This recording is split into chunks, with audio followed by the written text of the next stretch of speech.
semua, kenalin kami dari kelompok 9 mata kuliah Sistem Pengendalian Manajemen kelas B jurusan Akuntansi Universitas Diponegoro. Kami akan membahas mengenai laporan hasil identifikasi perusahaan perdagangan, jasa, dan investasi Matahari Department Store Tbk. Tak kenal maka tak sayang, perkenalkan ini dia anggota kelompok 9. Ada Alam Suprobo, Amara Diani Renesha, Aulia Zahra, Hani Nur, Monica Guswila, dan yang terakhir ada Sevi Daniswari. Materi yang pertama akan disampaikan oleh Hani. Kepada saudara Hani, dipersilahkan. Assalamualaikum warahmatullahi wabarakatuh. Perkenalkan, saya Hani Rasisya. Di sini saya akan menjelaskan mengenai hasil analisis dari tujuan perusahaan. Nah, suatu perusahaan dibentuk guna untuk mencapai suatu tujuan tertentu. Nah, tujuan tertentu tersebut pasti akan dicapai dengan melakukannya bersama dengan anggota perusahaannya. Dan tujuan perusahaan itu merupakan suatu hal yang penting karena merupakan suatu fondasi dalam menjalankan setiap kegiatan bisnisnya. Tujuan perusahaan dari PT Matahari Department Store tertuang dalam visi dan misi yang dimiliki olehnya. Yang pertama adalah visi PT Matahari Department Store. Visinya yaitu Matahari akan menjadi retail khusus mode dan gaya hidup yang paling sukses di Indonesia, yang membawa nilai dan peluang melalui seluruh jalurnya, dan tim bertalenta Matahari akan mencapai hal tersebut dengan berfokus pada pengalaman dan nilai belanja pelanggan serta mengubah pola pikir untuk menjadi house of specialist. Kemudian misi yang dimiliki oleh PT Matahari Department Store yaitu menyenangkan pelanggan dengan menyediakan mode pakaian yang bagus, nyaman, dan terjangkau, memberikan kebahagiaan pelanggan dengan menyediakan mode pakaian yang aspiratif, bagus, nyaman, dan terjangkau. Kemudian Matahari berupaya memberikan kepercayaan diri kepada masyarakat Indonesia dalam segala usia untuk menjalani hidup terbaik dengan menawarkan akses terhadap gaya dan kualitas dan dengan harga yang terjangkau. Kemudian Matahari juga memberikan komitmen untuk preferensi kepada semua pelanggan dengan harga yang terjangkau pula. Nah, dari situlah Matahari akan terus menciptakan kegembiraan dalam portofolio merek eksklusif Matahari dan merek internasional yang menarik. Baik, selanjutnya yaitu strategi yang digunakan oleh PT Matahari Department Store. Nah, strategi ini dibutuhkan untuk mencapai suatu tujuan, yaitu visi dan misi yang dimiliki oleh perusahaan. Kemudian untuk mau mencapai sasaran atau tujuan, baik itu tujuan jangka pendek maupun jangka panjangnya. Nah, setiap perusahaan dalam menjalankan bisnisnya pasti memiliki strategi yang berbeda-beda ketika menghadapi suatu kondisi, situasi, dan pasarnya. Nah, hal ini dilandasi karena kemampuan setiap perusahaan pasti akan berbeda-beda.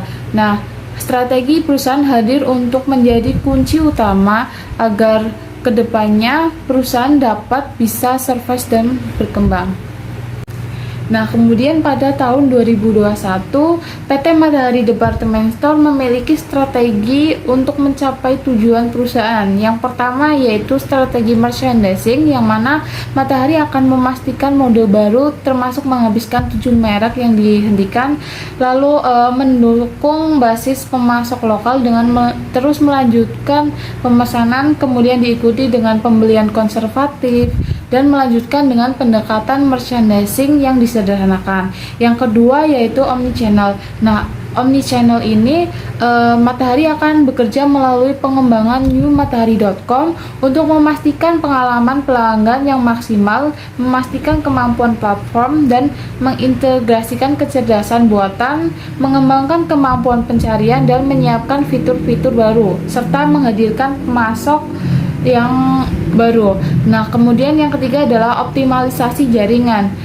Matahari akan menutup gerai-gerai yang tidak menguntungkan dan memperbarui beberapa gerai dan melanjutkan pengembangan gerai next generation. Sekian presentasi dari saya, kemudian dilanjutkan oleh rekan saya. Terima kasih. Baik, di sini saya Alam akan menjelaskan mengenai budaya yang dibangun pada perusahaan Matahari. Nah, dalam menjalankan perusahaannya, Matahari menjalankan berdasarkan 5 filosofi. Nah, yang pertama, berusaha menciptakan tingkat hidup yang lebih baik bagi seluruh karyawan. Dan yang kedua, berusaha menciptakan tempat kerja yang nyaman, aman, tentram, dan sejahtera sebagai pancaran cita-cita karyawan. Dan yang ketiga, berusaha menciptakan sistem organisasi terpadu demi masa depan perusahaan dan karyawan atas dasar efisiensi kerja yang maksimal.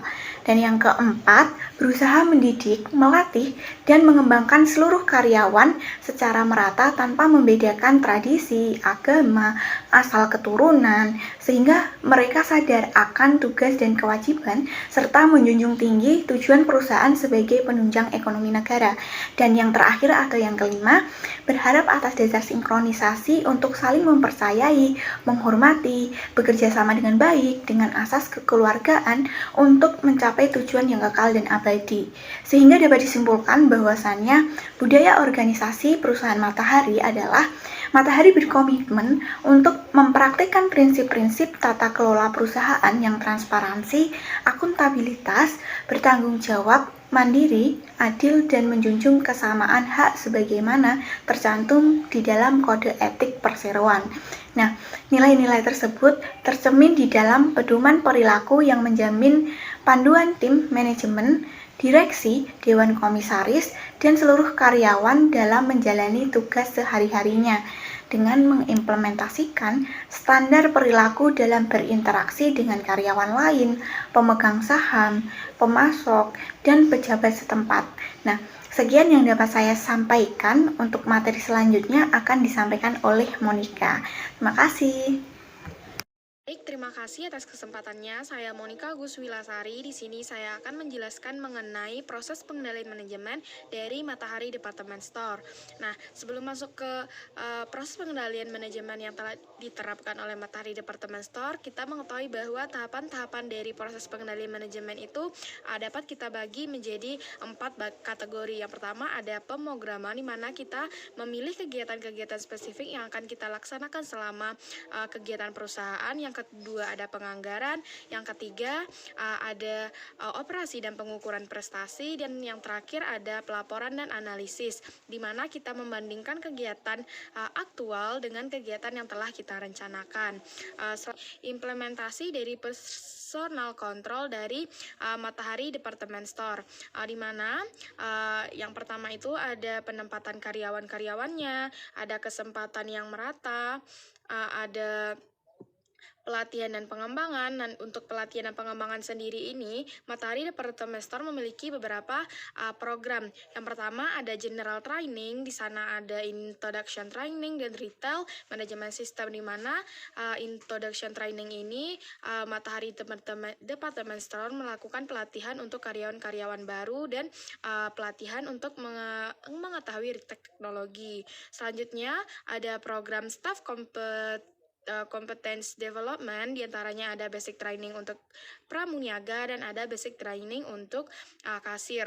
Selanjutnya ada program Supervisor Competence Development, di mana Matahari Department Store ini melakukan pelatihan-pelatihan untuk para supervisornya, seperti itu. Selanjutnya program yang dilaksanakan ada Career Development Program, di mana ini merupakan pelatihan untuk karyawan-karyawan yang dianggap unggul yang kemudian dipersiapkan menjadi pimpinan-pimpinan di masa yang akan datang. Selanjutnya ada implementasi proses pengendalian manajemen kontrol dari Matahari Department Store melalui cultural kontrolnya. Di antaranya ada Code of Conduct, di mana Matahari Department Store ini memiliki kode etik yang sesuai dengan tata kelola organisasi yang baik, yaitu ada akuntabel, transparan, wajar, dan lain-lain. Selanjutnya ada intra-organisasional transfer, yang mana Matahari Department Store ini jika memiliki cabang-cabang baru, pimpinan dari cabang-cabang baru itu adalah anggota-anggota yang sudah lama berada di jaringan Matahari. Dan yang terakhir itu ada tone of the top, di mana Matahari Department Store ini memiliki ada kebijakan pinjaman dan kebijakan dana, yang mana Matahari Department Store ini tidak memperkenankan untuk meminjamkan maupun memberikan donasi kepada partai politik dan lain-lain. Selanjutnya ada kebijakan whistleblowing system, yang mana adanya disebut dengan suara matahari, yang mana para karyawan dapat memberikan masukan secara anonim. Sekian dari saya, terima kasih. Perkenalkan, nama saya Sevi Daniswari. Di sini saya mencoba untuk menganalisis mengenai struktur organisasi dari PT Matahari Department Store TPK. Nah, sebelumnya apa sih pengertian dari struktur organisasi itu? Nah, struktur organisasi adalah kerangka hubungan antara suatu satuan organisasi yang di dalamnya terdapat pejabat, petugas, serta wewenang yang masing-masing mempunyai peranan tertentu dalam satu kesatuan utuh organisasi. Nah, struktur organisasi merupakan unsur yang sangat penting dalam mengelola manajemen perusahaan terkait dengan tujuan pendirian perusahaan tersebut. Nah, struktur organisasi harus disesuaikan dengan perkembangan dan kebutuhan perusahaan. Nah, struktur organisasi dibagi menjadi 3, yaitu yang pertama fungsional, organisasi fungsional, di mana setiap manajer bertanggung jawab atas fungsi tertentu seperti produksi dan pemasaran. Yang kedua ada business unit organization atau organisasi unit bisnis, di mana manajer unit bisnis bertanggung jawab atas sebagian besar aktivitas unit khusus mereka, dan unit bisnis berfungsi sebagai bagian semi independen dari perusahaan. Yang ketiga ada matrix organization atau organisasi matrik, di mana unit fungsional memiliki tanggung jawab ganda. Nah, seperti yang terlihat merupakan bagian struktur organisasi dari PT Matahari Department Store TPK. Nah, struktur organisasi dari PT Matahari Department Store ini juga dibagi menjadi 2 bagian, yaitu struktur organisasi kantor pusat dan kantor cabang, yang mana keduanya ini menggunakan struktur organisasi fungsional, yaitu struktur organisasi yang disusun berdasarkan sifat dan macam-macam fungsi yang harus dilaksanakan.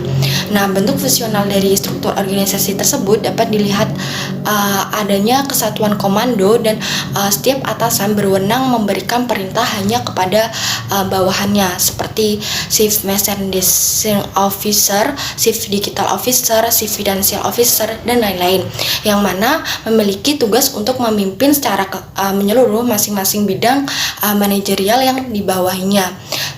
Sekian dari saya, poin selanjutnya akan dijelaskan oleh teman saya. Terima kasih. Assalamualaikum warahmatullahi wabarakatuh. Di sini saya Aulia Zara Fadila. Di sini saya akan menjelaskan bagaimana pemimpin PT Matahari mengelola sumber daya manusia. Nah, PT Matahari itu memiliki sebuah program dalam mengelola sumber daya manusia agar dapat memastikan bahwa PT Matahari telah memiliki karyawan yang tepat untuk menjalankan strategi pertumbuhan untuk meraih visi jangka panjang. Nah, ini dilakukan dengan cara pelatihan dan pengembangan, di mana karyawan Matahari itu secara aktif berinvestasi dalam pengembangan karyawan dan mendorong karyawan untuk mengidentifikasi area pengembangan pribadinya. Ini dilakukan dengan cara selain dengan in-house training, karyawan juga mendapatkan kesempatan untuk mengikuti pelatihan eksternal lainnya seperti seminar, workshop, dan kursus singkat. Nah, selanjutnya ada penilaian kinerja, di mana kinerja mereka itu dinilai berdasarkan tujuan dan target individual tahun lalu atau dikenal dengan Key Performance Indicator, yang terdiri dari penilaian kuantitatif seperti pencapaian profitabilitas, target operasional, indikator bersama, dan evaluasi kualitatif pada kompetensi dan kualitas tertentu. Nah, selanjutnya ada pengembangan karir dan perencanaan suksesi, di mana Matahari itu menciptakan talent pool berdasarkan tujuan perusahaan saat ini dan di masa depan untuk memastikan bahwa Matahari telah memiliki sejumlah kandidat yang potensial untuk kebutuhan saat ini dan jangka panjang.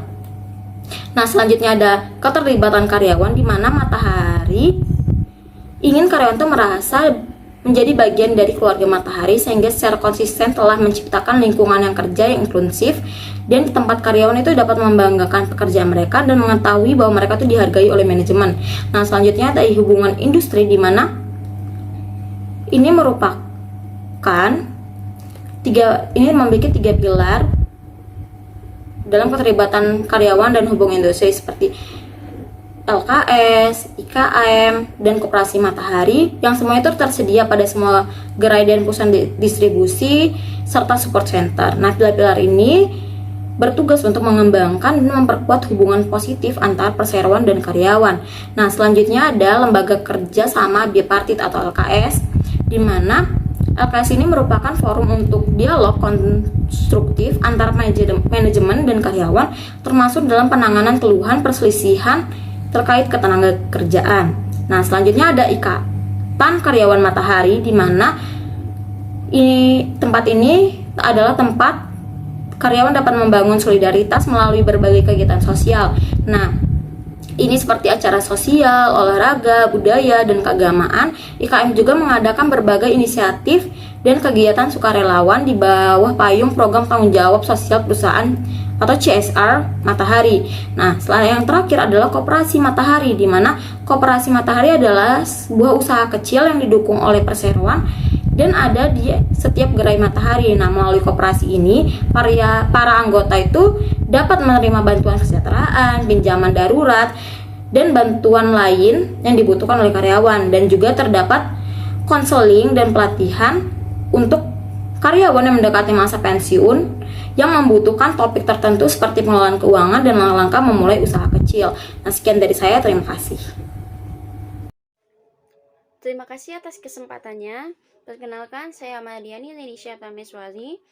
Saya akan membahas terkait keunggulan dan kelemahan dari Matahari Department Store. Di mana Matahari Department Store ini memiliki keunggulan seperti area penjualannya terbesar dan terluas di Indonesia, memiliki track record dan pemahaman lokal yang sangat baik di bidang retail industri. Kemudian Matahari Department Store ini memiliki brand awareness yang baik, juga berada dalam grup bisnis yang besar dan kuat. Dan Matahari Department Store ini juga memiliki kekurangan seperti terbatasnya kemungkinan penambahan gerai-gerai di lokasi yang strategis, di mana lokasi merupakan pusat perbelanjaan yang sering dikunjungi, terutama untuk daerah Jakarta yang penuh dengan pusat perkantoran, sehingga mal-mal yang letaknya strategis itu akan menjadi sasaran utama bagi perusahaan-perusahaan retail lainnya. Matahari Department Store juga memiliki minimnya ketersediaan sumber daya manusia yang terlatih dan menguasai bidang retail department store, di mana merek produk yang dijual di Matahari Department Store ini itu sangat mudah didapatkan di tempat lain. Kemudian kurangnya loyalitas dari pelanggan dan kurang cepat dalam beradaptasi terhadap pesaing. Demikian pemaparan dari saya. Kurang lebihnya saya mohon maaf. Akan saya kembalikan kepada rekan saya. Terima kasih.